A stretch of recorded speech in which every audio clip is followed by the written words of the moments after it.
todos los que queremos mucho a David Sentinella a las 5 de la tarde aquí todos, que veas. La verdad es que ya me queréis, ¿eh? O cuanto menos me tenéis mucho aprecio.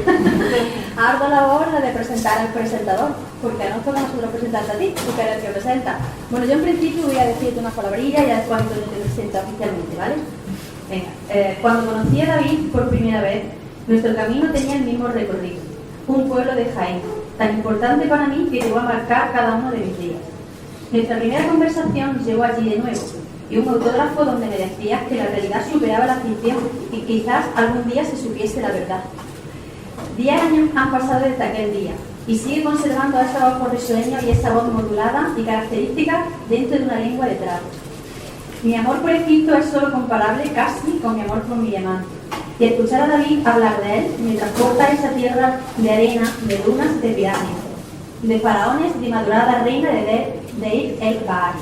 No había nadie más indicado hoy para convertir esta tarde de Jaén en tierra de momias, para adentrarnos en un mundo donde la muerte solo era el primer paso hacia la eternidad. Al final me va a gustar mi micrófono más que a ti, ¿sabes? Eso. Pues no sé yo, ¿eh? Bueno, intentaremos. Bueno, gracias, Mar. Para quien no conozca a David, que yo creo que nadie, pero bueno, como esto hay que hacerlo, lo hace, punto, ¿verdad, David? David Sentinella es periodista de investigación y escritor especializado en temas heterodoxos. Fue durante 8 años redactor jefe de la revista Enigmas del Hombre y el Universo.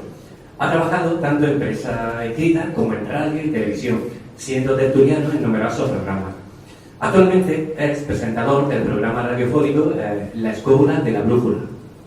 Coautor, además, del libro Las caras de la discordia, junto a Lorenzo Fernández Bueno, y autor de El enigma de las momias y Más allá de la vida. En fin, David, tu turno. Muchas gracias. Sí, se me oye, sí. Bueno, primero, antes que nada, por supuesto, agradecer a mi queridísima amiga Mar Contreras el que un buen día tuviera la mala decisión de invitarme para venir aquí. Y digo la mala decisión porque me llamó para venir aquí a Jaén, una tierra que yo he visitado durante años, y digo años, cada semana, fruto de aquel trabajo, bueno, parte del fruto de aquel trabajo fue Las caras de la discordia. Muchas cosas se quedaron en el tintero. Y el motivo, después de prácticamente 8 años que yo no hablo de momias, pues la culpa la tuvo ella. Recuerdo que estábamos en Granada, un domingo por la mañana, después de un congreso, y de repente, bueno, pues fuimos a ver una exposición, una buenísima exposición de momias que tenía lugar allí. El recorrido fue muy agradable. Habían, no porque hubieran pues algo así como unas 50 momias, no es que me pongan las momias especialmente, lo que me pone es la historia que hay detrás de ellas. Y evidentemente Mar disfrutó de esa historia conmigo y de las narraciones que íbamos haciendo. Y me planteó, oye, ¿por qué no hablas de momias y de Egipto y tal? Y vale, voy a hablar de Egipto, pero momias hay en todo el mundo. ¿Por qué solo nos vamos a centrar en Egipto? Y es que, bien por miedo, por soberbia o por creencias religiosas, el hombre siempre ha intentado sobrevivir a la muerte. De hecho, la idea de una existencia tras ese paso trascendental se ha visto reflejada de una u otra manera en todas las religiones que ha procesado el hombre desde la más remota antigüedad. Esta creencia generalizada relata el tránsito del alma a ese otro plano de existencia para continuar el camino, lógicamente. Sin embargo, la continuidad de ese cuerpo físico siempre ha representado un problema de mayor envergadura, surgiendo en algún momento de la historia la idea de conservarlo de una manera artificial para que se mantuviera lo más parecido a como era en vida, evitando, lógicamente, ese proceso de putrefacción de los tejidos. Pero, aun sabiendo teóricamente cómo es esa parte, ese proceso fisiológico, la momificación en sí continúa constituyendo uno de los grandes enigmas del hombre. Porque, ¿habéis pensado alguna vez cómo es posible que pueblos y civilizaciones tan diversas y distantes entre sí inventaran o descubrieran técnicas similares de momificación? ¿Realmente qué es lo que perseguían? ¿Por qué lo hacían?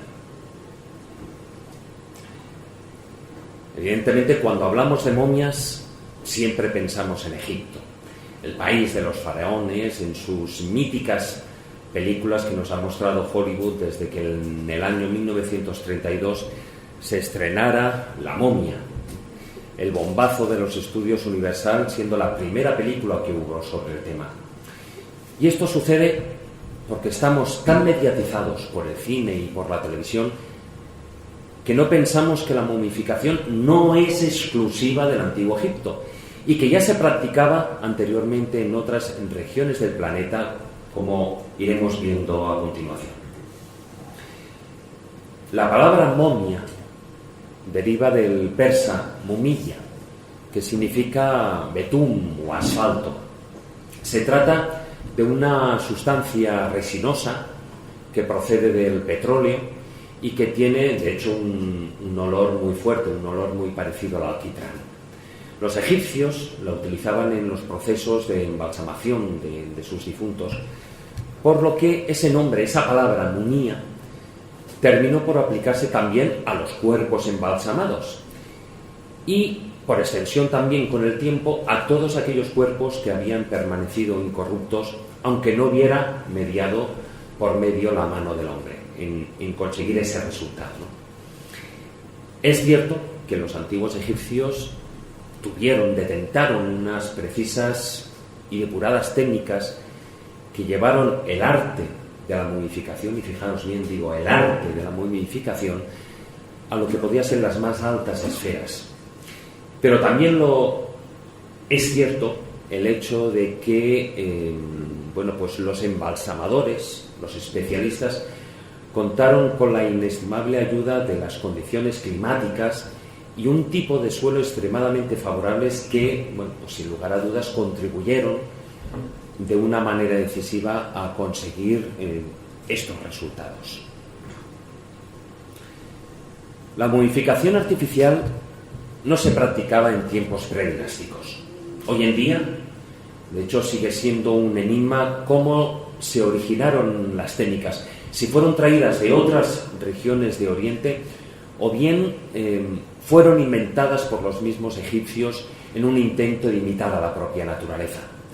De lo que no hay ninguna duda es que la momificación en el Antiguo Egipto se empezó a practicar en la tercera dinastía, aunque su costumbre no se impuso definitivamente hasta lo que sería la sexta dinastía.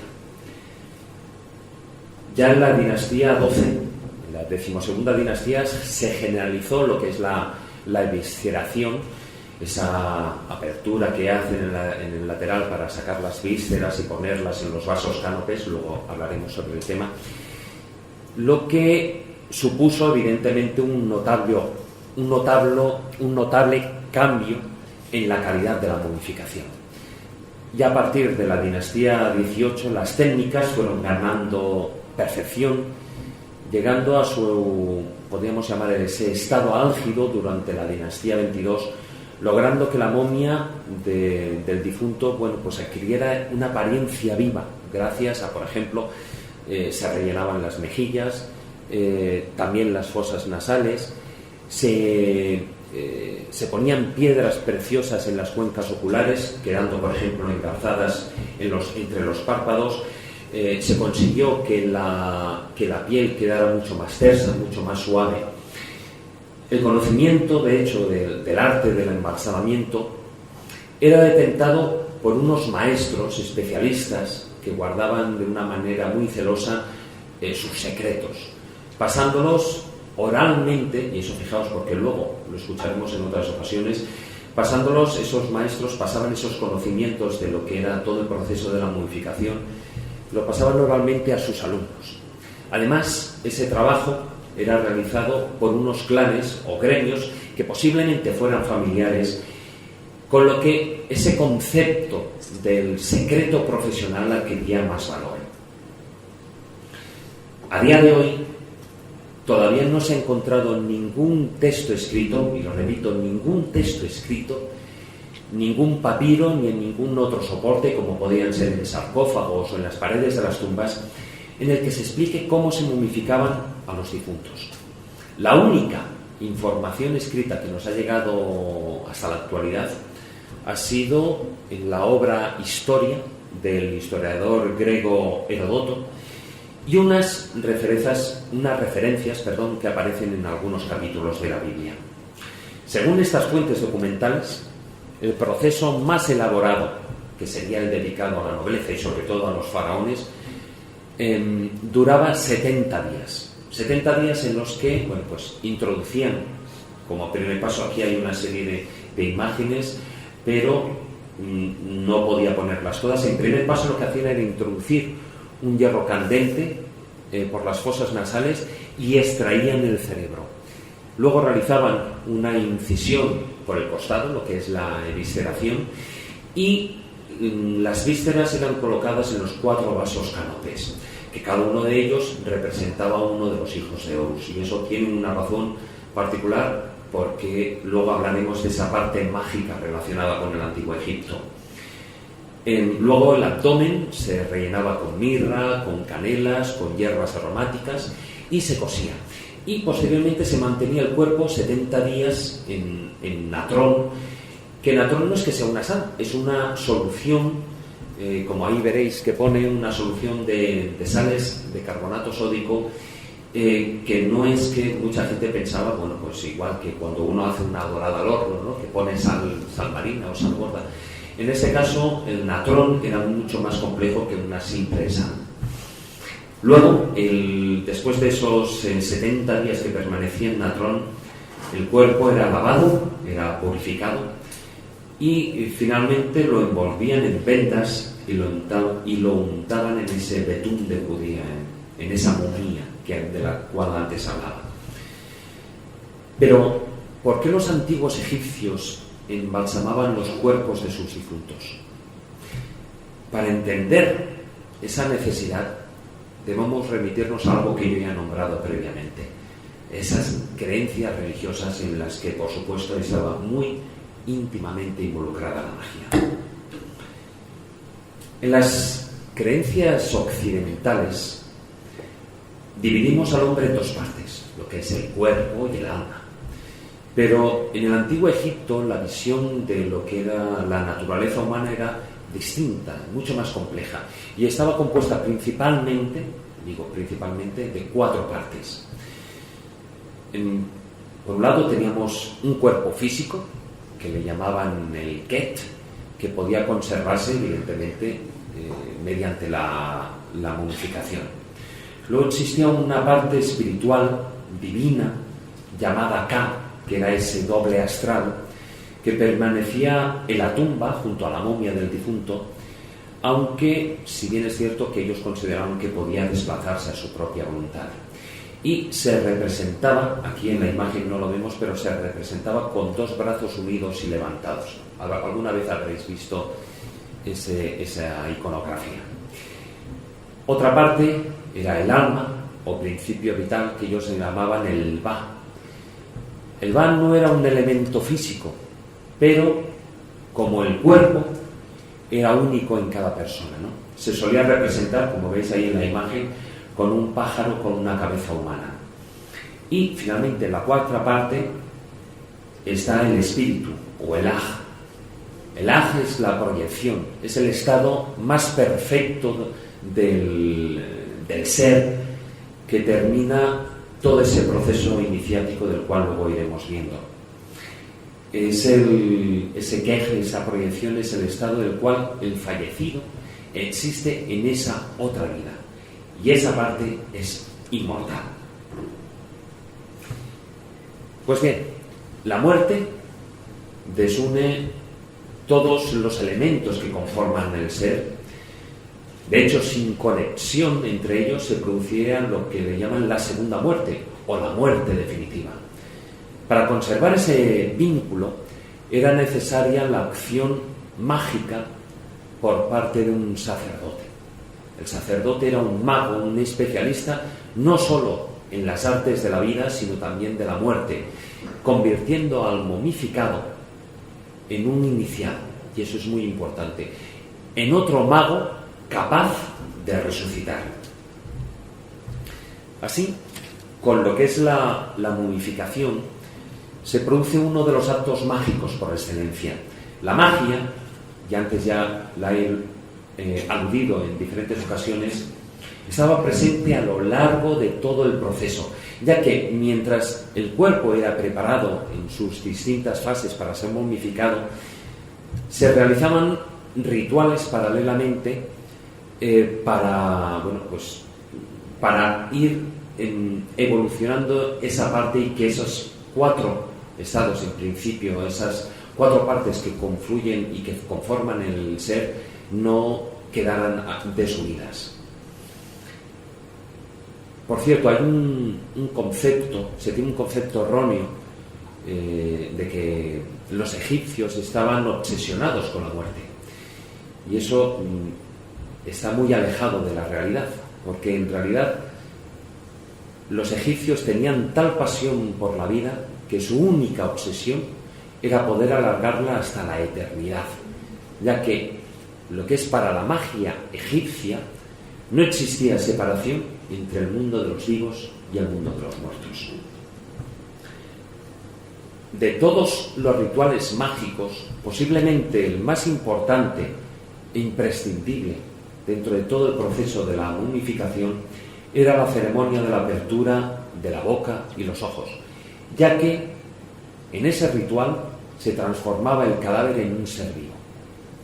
Su importancia radicaba en que, si bien lo que es el libro de los muertos, en los textos que aparecían en los sarcófagos y demás, se mostraban las palabras y los conjuros necesarios para conseguir de nuevo la vida, el fallecido, evidentemente, tenía que poder articularlas debidamente. De lo contrario, cualquier tipo de esfuerzo pues habría sido en balde. Este ritual, lo que es la ceremonia de la apertura de la boca y los ojos, era un ritual muy largo y que llegaba a estar compuesto, incluso aseguran algunos autores como Bari, por unas 70 operaciones distintas.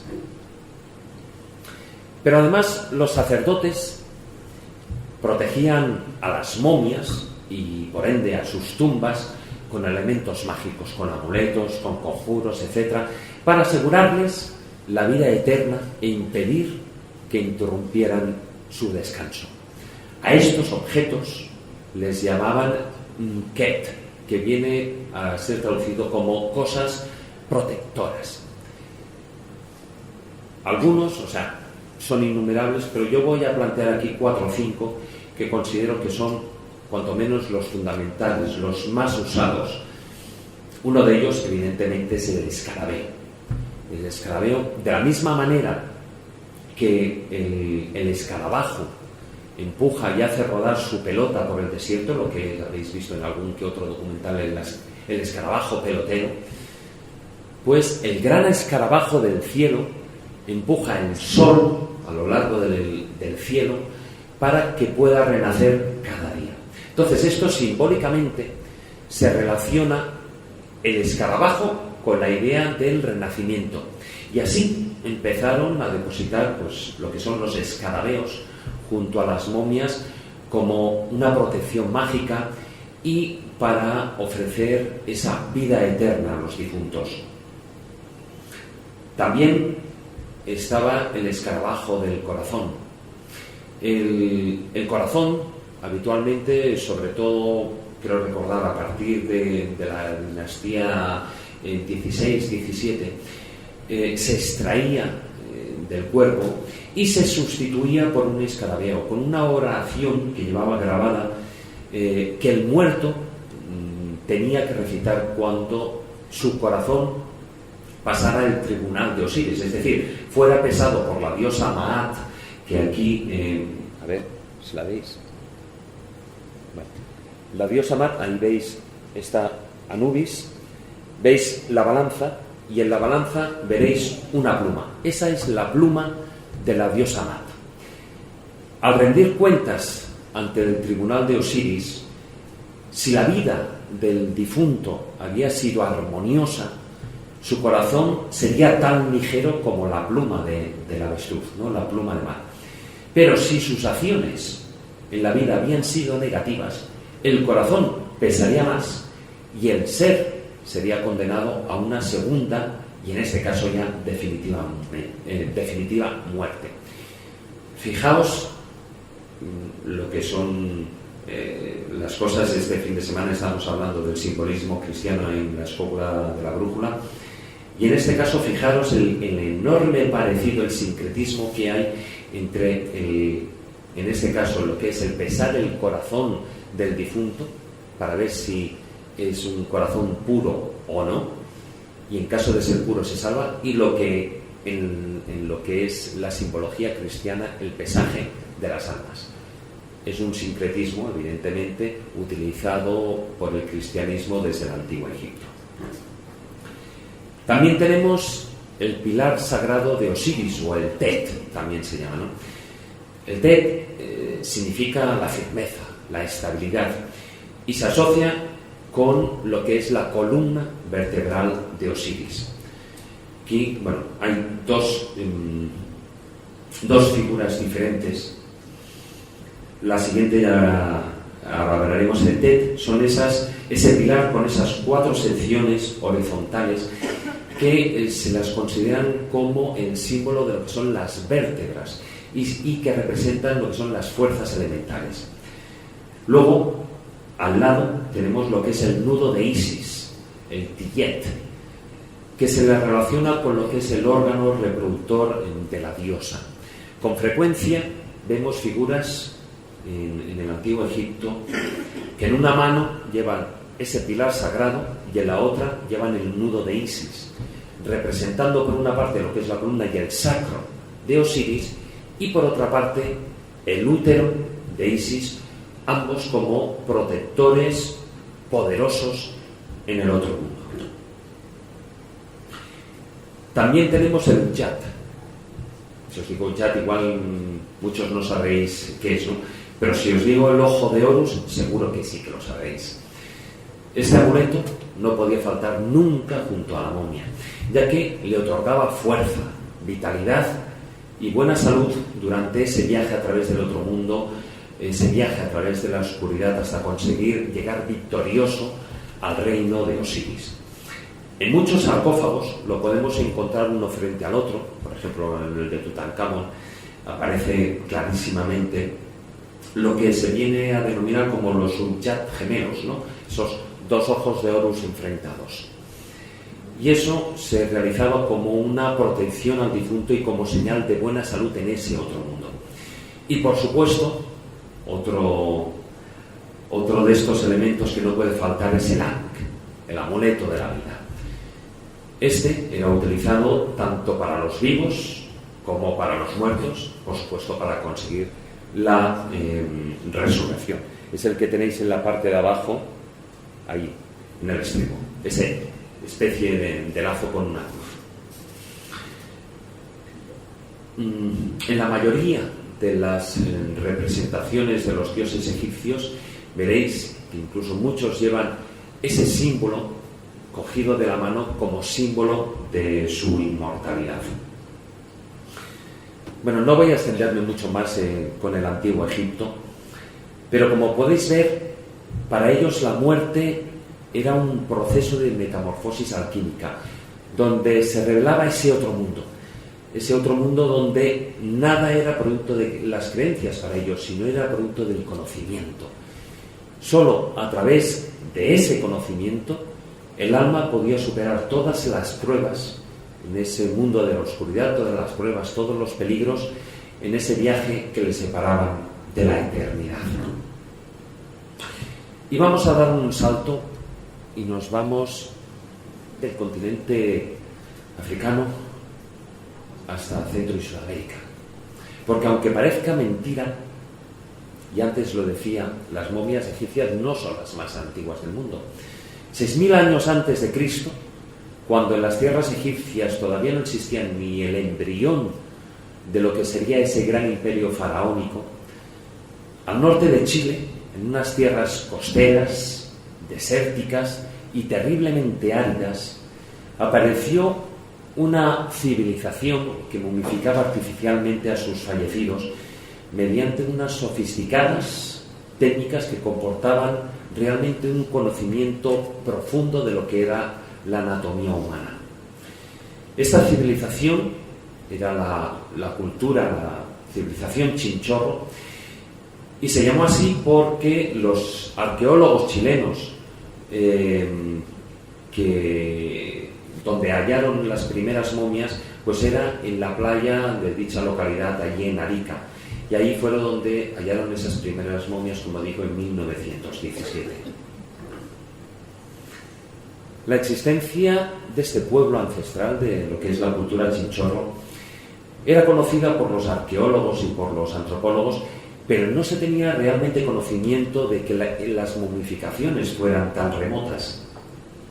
Hacia el año 7000 a.C., algunos de estos grupos de cazadores que vivían en los Andes abandonaron lo que es la cordillera, motivados probablemente por los cambios climáticos que sucedieron después de las últimas glaciaciones, y se acercaron a esa enorme mancha azul que veían en el horizonte, en la lejanía, y atravesaron parte del desierto. Una vez ya en lo que es en la costa, los cazadores, que era principalmente su labor, pues aprendieron a aprovechar los recursos que les ofrecía el Océano Pacífico y transformaron de una manera paulatina sus herramientas e instrumentos de la caza hacia la pesca. Pero, sin lugar a dudas, el aspecto más fascinante y sorprendente de esta cultura Chinchorro es la increíble manera, una manera absolutamente elaborada con la que preparaban a sus difuntos. Y lo hacían sin diferencias de grado social o de sexo, algo que, fijaos bien, no ha ocurrido en ninguna de las culturas posteriores que han realizado la momificación artificial. Los modernos análisis científicos, pues afortunadamente nos han permitido conocer bastante de esa cultura, lo que era su dieta alimenticia, las enfermedades que tenían, sus tradiciones, costumbres. Sin embargo, todavía no sabemos cuáles eran esas ideas religiosas que hicieron que manipularan y que conservaran los cuerpos de sus congéneres para tratar de inmortalizarlos. Y aquí surge la pregunta: ¿cómo supieron de qué manera había que hacerlo? ¿Y cómo consiguieron esos amplios conocimientos anatómicos 8000 años atrás? La momificación era un trabajo comunitario en la que todos, absolutamente todos, incluidos los niños, participaban. Los cuerpos eran descuerados, descarnados, digamos, la piel se quitaba como quien monda una naranja, se visceraba el cuerpo y se secaban al fuego o bien con cenizas, ¿no? Luego, como veis ahí en la imagen, reforzaban la estructura ósea con palos, con cuerdas, y modelaban de nuevo el cuerpo con arcilla, con lana y con fibras vegetales. Acto seguido, volvían a colocar la piel, es decir, como si la estuvieran forrando de nuevo el cuerpo con ella. Un dato curioso es que, pues con frecuencia en la civilización Chinchorro, dentro de ese modelado, también modelaban lo que eran los genitales de ambos sexos. El cráneo, por ejemplo, era rellenado con arcillas y con cenizas, y luego se le amarraba lo que es la mandíbula con cordeles, con caña. Le solían poner pelucas y se modelaba una careta con arcilla blanca o negra, aunque la mayoría de los casos que se ha encontrado era de color negro, ¿no? Y finalmente el cuerpo entero también se pintaba de negro, con lo que es una pintura de manganeso. Alrededor ya del año 2800 a.C., ese color negro que yo decía, pues fue abandonado, quizás por un cambio en ese simbolismo religioso. A partir de entonces, y alrededor de unos 1000 años, las momias fueron pintadas de color rojo, de un color ocre, aunque sí es cierto que el rostro, como veréis en varias imágenes, sigue siendo de color negro. La utilización de estas técnicas en la actualidad nos pueden parecer, bueno, pues cuanto menos un sinsentido, ya que el desierto de Arica, la zona de Arica, se encuentra en una de las zonas más áridas del planeta, donde las precipitaciones son mínimas y el sol, bueno, pues mucho peor que aquí en Jaén, por supuesto, es un sol justiciero que deshidrataría cualquier cuerpo en un periodo de tiempo muy breve. Pero entonces, si los cuerpos ya de por sí se momificarían de manera natural, dejándolos en la arena, ¿por qué realizaban la momificación? Evidentemente, debieron existir una serie de razones rituales y religiosas que justificarían todo ese esfuerzo. De lo que no cabe ninguna duda es que las momias eran veneradas por todos los clanes, por todos los miembros de la tribu, y que conectaban ese mundo real con el mundo sobrenatural. Y volvemos a dar otro salto. Hemos estado hablando de Egipto, de las momias que están en el norte de Chile, en el desierto de Arica, y en España también tenemos unas momias que poseen una gran importancia para la investigación. Se trata de las momias guanches en las Islas Canarias. Este patrimonio fue dado a conocer en el siglo XVI por los conquistadores castellanos que llegaron a las islas, sufriendo a lo largo del tiempo una expoliación sistemática, bien por su traslado a museos y colecciones de todo el mundo, o bien porque esas momias se vendían para convertirlas en polvo de momia para su comercio. El polvo de momia, bueno, no hablaré, si queréis luego en las preguntas hablo algo del tema, pero se vino a utilizar en toda Europa y era carísimo. No existen escritos antiguos que puedan ofrecer una imagen correcta de lo que era la historia del pueblo guanche, ya que los primeros cronistas que escribieron los textos lo hicieron un siglo después de la conquista y por lo tanto carecen de la suficiente fiabilidad. Y digo esto porque los ancianos y los sabios guanches transmitían sus conocimientos a través de lo que es la tradición oral, y lo hacían a una sola persona por ellos escogida, quien a su vez, evidentemente, cuando se hacía mayor también hacía lo propio, negándose a lo largo de toda la historia a plasmar ese conocimiento por escrito. Por lo que uno de los grandes enigmas de los guanches es cómo llegaron a aprender esas técnicas de momificación.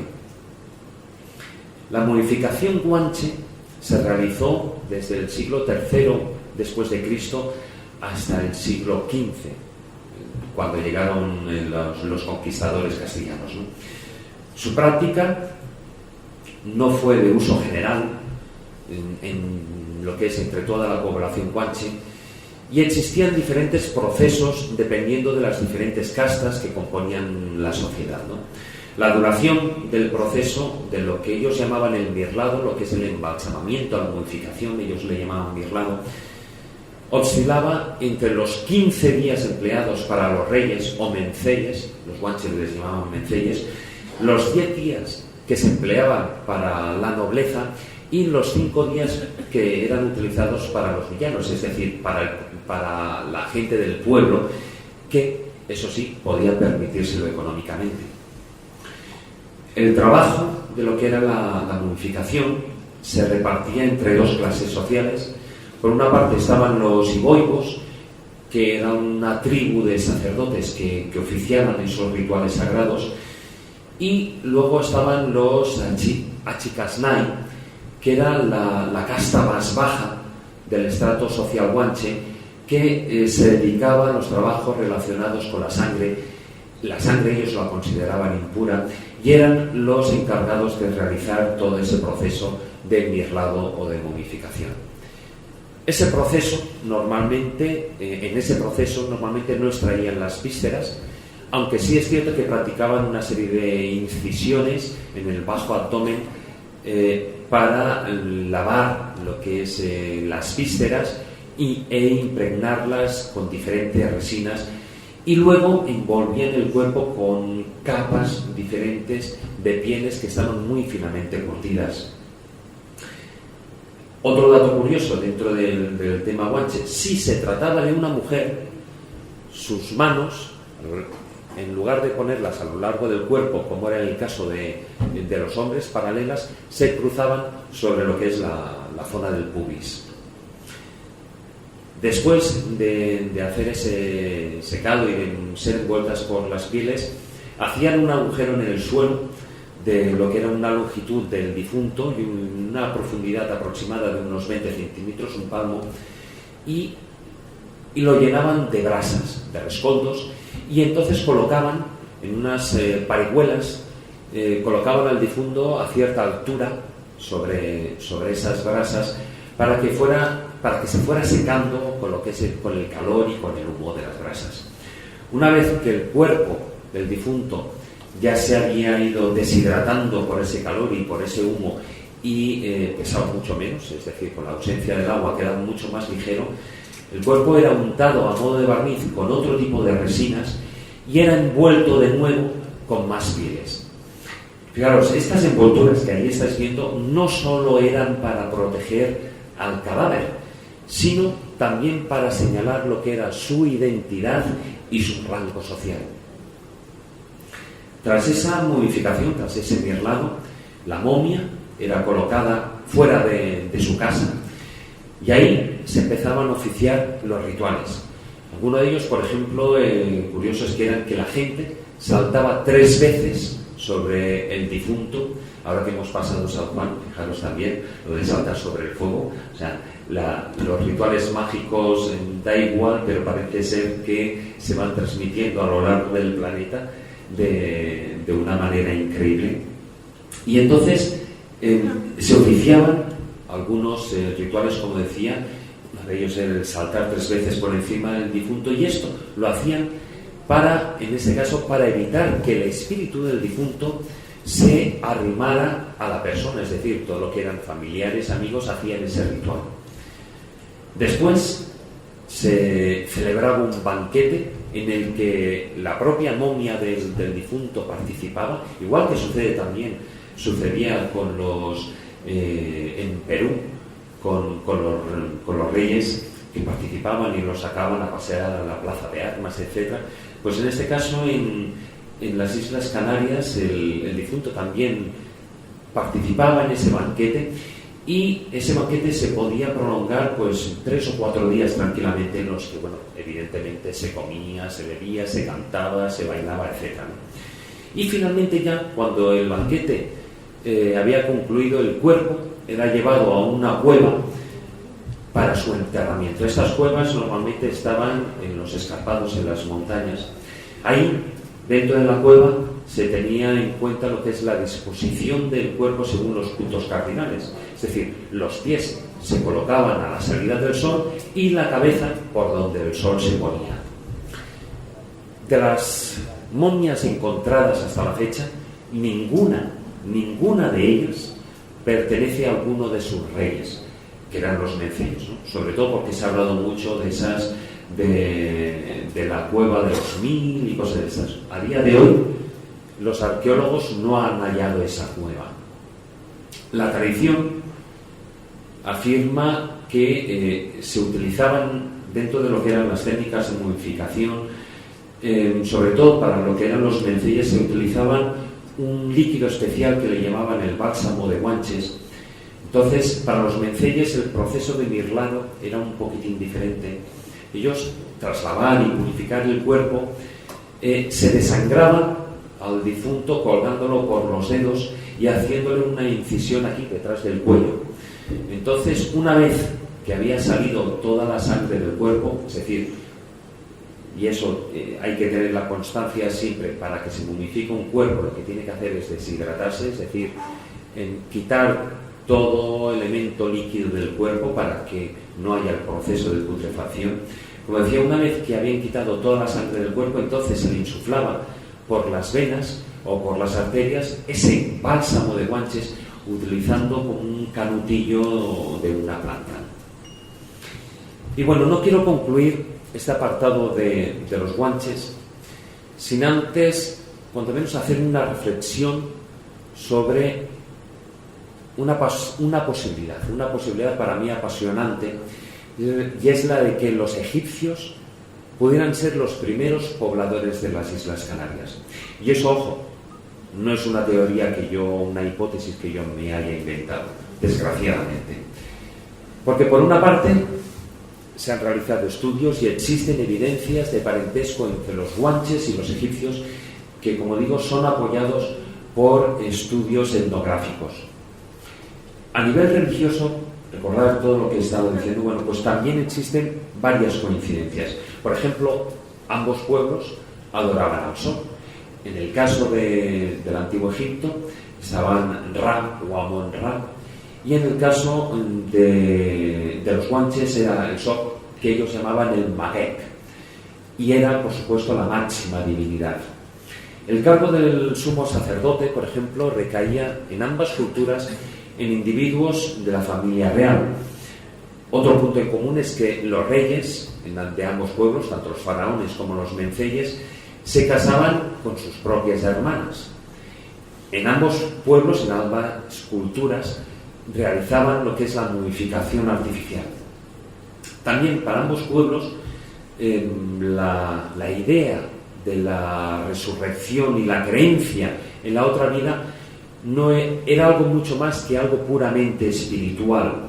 El Ka egipcio que antes estaban mencionando corresponde a lo que ellos llamaban ese sacho interno. Ellos, los Guanches, consideraban que existía el sacho, o sea, XA, XO, no vayáis a entender otra cosa, el sacho interno y el sacho externo, ¿no? Pues ese sacho interno era el equivalente al Ka egipcio, y el Ba era el equivalente a ese sacho externo. Ambos debían permanecer en buen estado para poder realizar esa resurrección y volver a la vida terrenal. Y bueno, como colofón, dentro de todas esas, entre comillas, casualidades, y como veis en la foto, en ambas culturas se construían pirámides. Ahí lo dejo. Y damos un salto.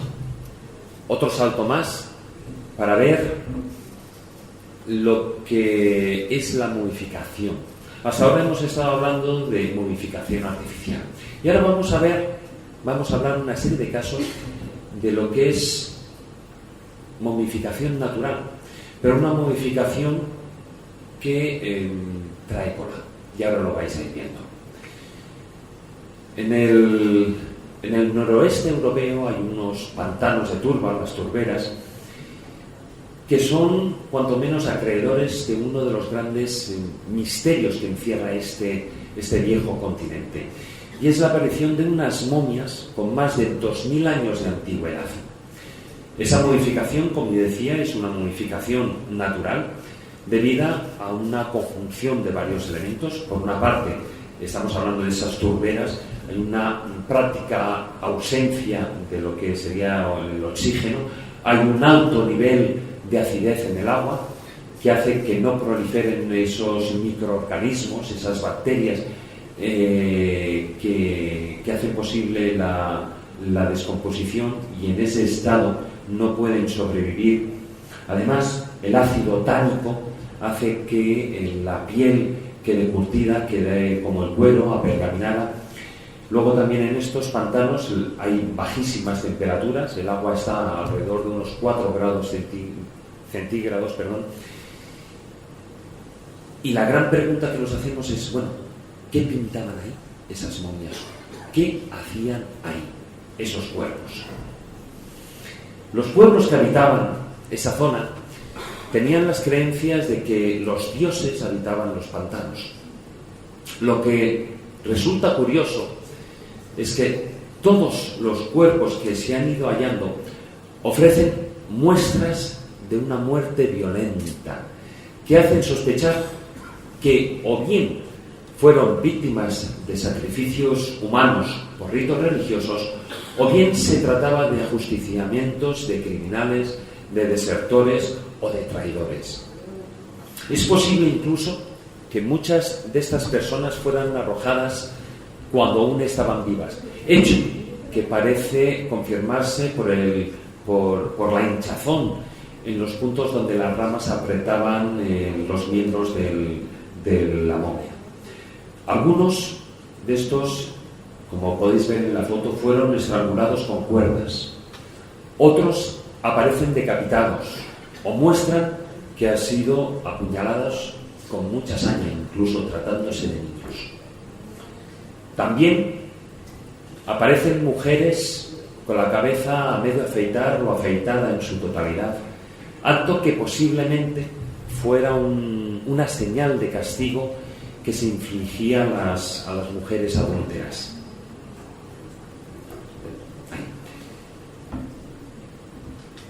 Desde hace bastantes años las investigaciones están intentando descifrar todo este enigma de las muertes, bueno, pues al más puro, como vemos en las series de televisión, ¿no? Como en CSI. Los análisis han mostrado que en las vísceras de estas momias se ha hallado polvo de muérdago y frutas de bayas. Y estos elementos eran utilizados, como muchos de vosotros ya sabéis, por los druidas en sus prácticas rituales. Otro enigma es que varias de estas momias han aparecido con una vara de abedul atravesando el corazón. Y esto podría tener dos razones. O bien para que no flotara el cuerpo, aunque en ese caso serviría cualquier otro punto, por ejemplo del abdomen, no tendría por qué ser necesariamente el corazón. O bien, y este es el lado curioso, para que el difunto no volviera de entre los vivos. Y eso, fijaos, es lo mismo que hacen las culturas de tradición con el vampirismo: clavar una estaca en el corazón. El descubrimiento de estos cuerpos, además de lo que es un importante hallazgo arqueológico, supone un difícil enigma por descifrar. ¿Estamos hablando de ajusticiamientos criminales o de víctimas de sacrificios rituales? Bueno, pues siento defraudaros si esperáis una respuesta, porque de momento no existe una única respuesta que resuelva este enigma. Y ahora nos vamos con unas momias que cambiaron la historia. Porque este es uno de los grandes enigmas que encierran las momias que se han hallado en China, en la cuenca de Tarim, lo que es en el desierto de Taklamakan, donde curiosamente se han encontrado más de un centenar de momias cuya datación por carbono 14 da una antigüedad de 4.000 años, es decir, vivieron 2.000 años, vivieron allí 2.000 años antes de Cristo. Estas momias, en principio, no tendrían la menor importancia, de no ser porque se trata de hombres de raza blanca, de nariz prominente, de pelo rubio o pelirrojo, como veis en la foto, de las cuencas oculares redondas, con barbas pobladas, y una altura media de 2 metros entre los hombres y de 1,90 m en las mujeres. Los documentos históricos narran que la civilización china surgió sin influencias de ningún tipo y que el hombre blanco llegó a esa zona pues 200 años antes de Cristo, en lo que sería con el establecimiento de la ruta de comercio conocida como la Ruta de la Seda. Pero entonces, ¿cómo es posible que hombres blancos fueran a parar ahí? Los resultados de las investigaciones tardaron bastante en salir a la luz por una cuestión de lo que podríamos llamar corrección política, ya que el hallazgo no resultaba en absoluto cómodo al gobierno chino. Según las investigaciones que se han venido realizando, y en este caso sobre lo que es el ADN mitocondrial, es decir, el que es transmitido exclusivamente por la madre, esas momias se tratan de migraciones de pueblos indoeuropeos que partieron de la zona del Cáucaso. Pero en los enterramientos no solo se encontró, por ejemplo, la ropa que llevaban puesta, sino que también hallaron, como si se marcharan de viaje, como podemos hacer cualquiera de nosotros, pues las prendas dobladas, los sombreros, mantas, abrigos, etcétera, junto a la momia. Y junto a esta ropa también había utensilios de trabajo metálicos, había ruedas, lo que es la cabalgadura, etcétera. Bien, y os preguntaréis, ¿qué supone todo este descubrimiento? Pues supone un gran apoyo a las teorías que aseguran que existió una intervención cultural centroeuropea en el origen de la civilización china. Es decir, grupos poblacionales europeos que introdujeron elementos tan importantes para lo que es el desarrollo de la sociedad como la rueda, la metalurgia, los vehículos tirados por caballos o la misma cabalgadura, lo introdujeron en territorio chino, lo que echa por tierra el supuesto mito del aislamiento cultural y cambia parte de la historia tal y como hasta ahora la conocemos. Y fijaos, todo esto por unas simples momias. Bueno, con esto ya termino, sobre todo porque he ido dando pinceladas de lo que es la momificación en el mundo, pero como habréis visto con la momificación, nuestros antepasados nos han legado, pues todo un corpus de conocimiento, de sabiduría, pero no solo de conocimientos históricos, sino también antropológicos, sociales, religiosos. Las momias, como a mí me gusta decir, son nuestras particulares máquinas del tiempo y el resultado de esa desesperada búsqueda del hombre por conseguir la inmortalidad. Muchas gracias.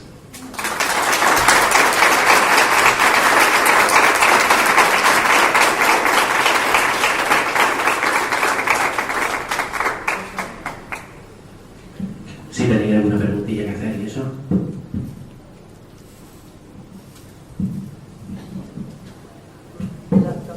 Espera, que funciona con el micro. Hay un turno de preguntas. Sí. Bueno, muchas gracias por la ponencia, ha sido interesantísima. Mi pregunta no está enfocada al tema de las momias, pero sí a un tema que has tocado en la primera parte, el tema de Egipto. Has hablado que la parte del ser humano se dividía en 4 partes. Principalmente. El Ke, el Ba, Ka, Ba, Ah. Por ahí, en ese orden. Me imagino que ya sabrás por qué te voy a preguntar. La cábala. Efectivamente. ¿Qué rigurosidad o qué verosimilitud tiene con ese origen? Fíjate, normalmente lo comento. Hombre, eso es un mensaje para los iniciados, evidentemente. Estamos hablando del conocimiento judío, del conocimiento tradicional, pero yo a lo largo de la charla he ido dando una serie de pinceladas y he ido diciendo, fijaos que esto también aparece en el cristianismo posteriormente, hay un sincretismo, etcétera, etcétera. Más tengo el tema muy reciente porque ayer precisamente en la Escóbula de la Brújula estuvimos hablando de ese tema, ¿no? Del simbolismo cristiano y de todo el sincretismo que se puede producir, sobre todo pues de lo que son ya no solo las culturas como la griega o la romana, sino incluso yendo mucho más atrás, como la cultura egipcia. Y es el caso, por ejemplo, como cuando estábamos diciendo el caso de los vasos cánopes, que los vasos cánopes son 4 y cada uno de ellos, menos uno que tiene la cabeza humana, los otros tienen la cabeza, o sea, representan los 4 hijos de Horus. Pero fijaros, es lo mismo que en el cristianismo lo que son tetamorfos, ¿no? Bueno, lo que son los 4 evangelistas. Fijaros, hay una cantidad de similitudes. Entonces, yo lo he dicho, ese orden, aparte del Ket, que es el cuerpo físico, yo lo he dicho ese orden de una manera aleatoria. El conocimiento está ahí. La base del conocimiento, igual que de otras muchísimas cosas, como hoy en día se habla del tarot, etcétera, etcétera, y ritos iniciáticos, por decir una manera, no se descubre nada nuevo bajo el sol. Bueno, y lo que se dice, por ejemplo, de que la cultura egipcia también intervino en la cultura maya o vamos, sudamericana. Bueno, nos salimos un poquitín del tema de las momias, pero sí es cierto que hay una serie de teorías que esbozan que la posibilidad de que los antiguos egipcios llegaran, de hecho, al continente americano. Si llegaron a Canarias, pudieron seguir. Son unas hipótesis que algunos, digamos, arqueólogos y antropólogos de mente más libre esbozan, ¿no? O cuanto menos contemplan. No hay pruebas al 100% de que, o sea, no hay pruebas de que eso fuera así. Sí que hay indicios en diferentes culturas. Cuanto menos, fijaos, yo cuando estaba hablando de la momificación, pero fijaros que resulta curioso que muchas de estas técnicas son parecidas, utilizando sencillamente, o el pequeño cambio es utilizando diferentes elementos o utilizando los elementos propios de cada zona. Es decir, si nosotros momificáramos aquí, o como hacían en Canarias, no utilizarían el betún de Judea, sencillamente porque el lago Asfartites les queda muy lejos. Utilizarían otros elementos y plantas autóctonas de la zona. La sal sí que la tienen, no las sales, que sabemos que resecan el cuerpo porque tenemos el mar. Pero vienen a ser el mismo proceso. ¿Y qué pasa con las pirámides? Pues 3/4 de lo mismo. Nos encontramos pirámides en el Antiguo Egipto, por supuesto, pero nos encontramos pirámides en Centroamérica, nos encontramos pirámides en China, nos encontramos pirámides en Canarias. Están, por supuesto, las controvertidas pirámides que hay en Centro Europa, que eso es otro cantar. Pero eso se ha venido realizando, y cuando menos a mí me resulta curioso el hecho de que ese mismo conocimiento surge en diferentes puntos del planeta sin que haya conexión. O sí que la hay. Hay esas dos vertientes. ¿Cuál de las dos es más sorprendente? Es decir, yo que estoy ahora mismo en Jaén invento una cosa y a la vez otra persona que vive en Colombia la está inventando. Como puede ser, por ejemplo, las técnicas de momificación o la idea de utilizar las pirámides. O bien, yo, que he inventado esto en Jaén, aunque viva en el 3000 a.C., me he ido a Colombia, que es la teoría o la hipótesis de trabajo que utilizan algunos antropólogos y arqueólogos más adelantados con el tema de que los egipcios pudieran llegar al nuevo continente.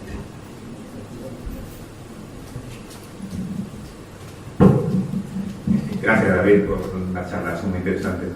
Quería preguntarte, últimamente estoy investigando un poquito sobre el tema de las modificaciones en vida. ¿De las, perdón? Momificaciones en vida. Japonesas. Japonesas, sí, Sí. Lo que es un butsu. Sí. ¿Se produce en alguna otra cultura? Porque me sorprendió en la escuela que hablasteis sobre monjas que eran entradas en vida hace bastantes meses. Hablasteis sobre eso y la verdad no conocía nada de esto. ¿Existen, aparte en la cultura japonesa, existen otro tipo de modificaciones o enterramientos en vida o santificaciones a través de este proceso? En vida, ahora mismo me pillas fuera de juego, tendría que hacer memoria. En vida, lo único que yo ahora recuerdo, y fíjate que me he ido directamente a Japón, incluso o al Tíbet. A Tíbet también, que algunos monjes budistas tibetanos han practicado ese tipo de momificación en vida, es decir, digo para, me imagino que sabrás, pero ese tipo de momificación, digo para brevemente dar 2 pinceladas, ese tipo de momificación empieza cuando el monje siente que va a morir y entonces inicia el mismo proceso, digamos, de automomificación. ¿Cómo lo consigue? Primero, ingiriendo apenas nada, o sea, muy pocos líquidos, sentándose en un sitio a meditar, rodeados de calor, rodeados de velas. ¿Con qué fin? Para que el cuerpo se vaya deshidratando. Es el proceso en todas partes el mismo.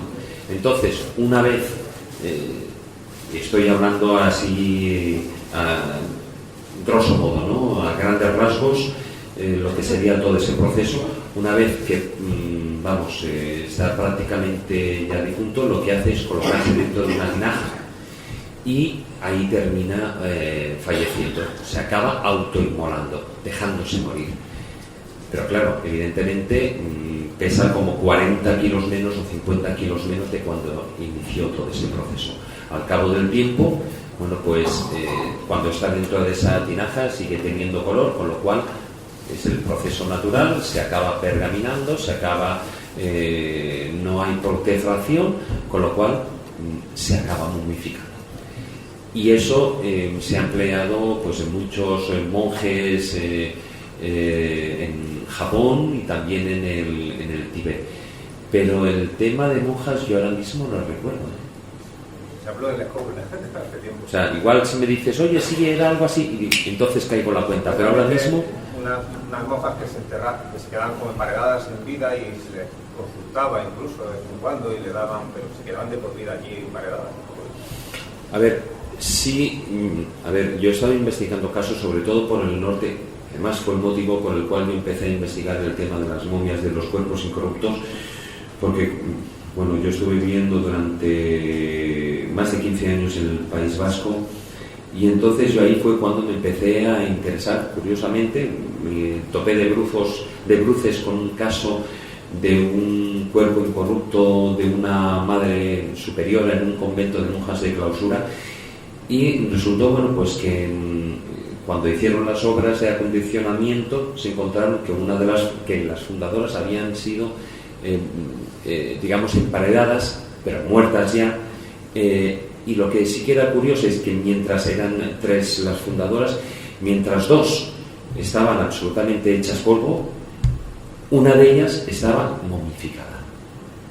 Entonces, momificada de manera natural, o sea, sin la intervención del hombre ni ninguna intencionalidad. Ya no estamos hablando de visceración ni de secar el cuerpo, no, directamente, o sea, por lo que son o bien las condiciones medioambientales, pero en ese caso las 2 de al lado también se hubieran momificado, o en este caso que no se pueden atribuir ese tipo de condiciones medioambientales, estaríamos hablando de la propia complexión física de la monja o, entre comillas, de algún tipo de milagro. Que hoy no he hablado de lo que son los santos incorruptos y los cuerpos incorruptos o relacionados con la Iglesia, porque eso da para hablar una hora más sobre el tema, porque es muy complejo, ¿no? Pero yo no recuerdo ningún otro caso así Si luego a lo largo de la tarde o de mañana te viene a la cabeza, o igual me viene a mí, digo, eureka. ¿Más preguntas?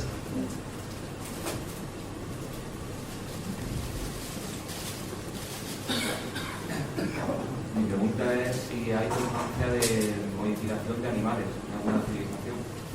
Por supuesto. Hombre, la egipcia lo hacían, piensa que muchos de los animales eran representaciones de sus dioses. Bastet, o sea, gatos, cocodrilos, el ibis, pelícanos, aves, el halcón, perros también. Entonces se modificaron un montón de animales, de hecho, y hasta monos. No recuerdo ahora cómo se llamaba el nombre, pero del hallazgo arqueológico, pero recuerdo que era alrededor de unos 8 años atrás se encontró toda una necrópolis en la que se considera que había más de 10.000 monos momificados. Entonces, bueno, pues no es extraño el tema. La cultura egipcia lo realizaba, pero lógicamente porque había una explicación, digamos, religiosa detrás. En otras culturas, si no, no tiene sentido.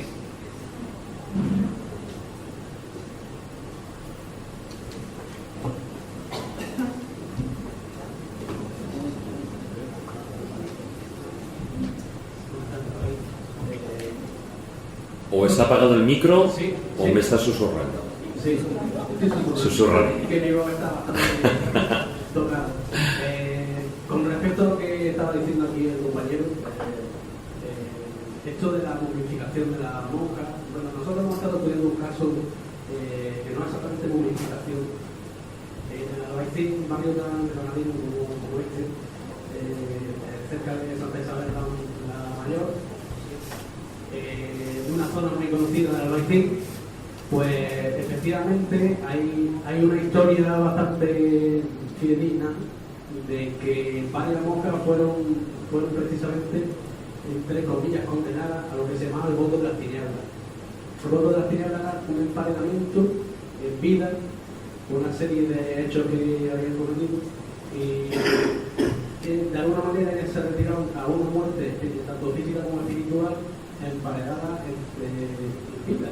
O sea, pero era una decisión propia, era una autoinmolación. Sí, es como una especie de, digamos, voto de autocastigo, yo creo que extremo, totalmente, por el cual ellas estaban subidas por el pecado que habían cometido y a esa, digamos, en una oscuridad total y obviamente en una emparedada entre dos muros. Y tenemos cerca del convento de Santa Isabel la Mayor, hay una leyenda, bueno, no una leyenda, está bastante constatado, ¿no? Empezó todo siendo una leyenda, pero de hecho se tiene pensado meter dentro de una ruta también este hecho que ocurrió en el pasado.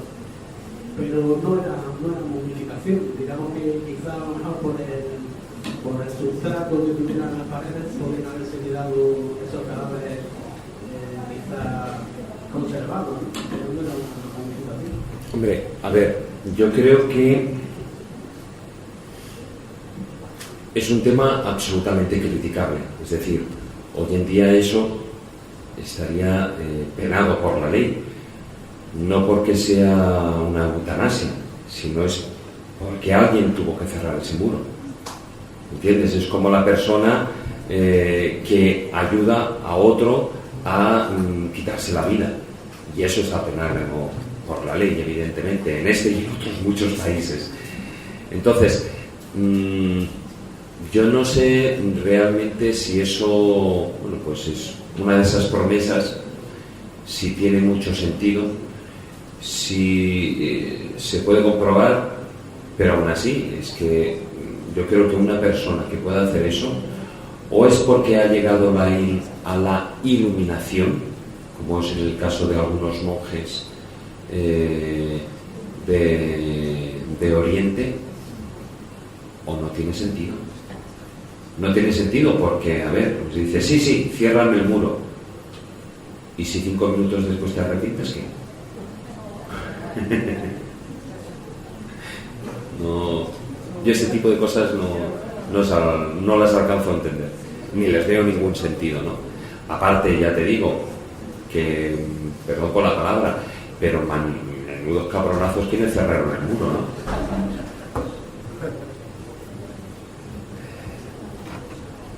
¿No hay más? No hay más tiempo. Mañana, como está la mesa redonda, si alguien tiene alguna duda, quiere sacar el tema, pues ya se enlaza a una persona. Sí, sí, no. Muchas gracias a todos por este tiempo y por vuestra atención.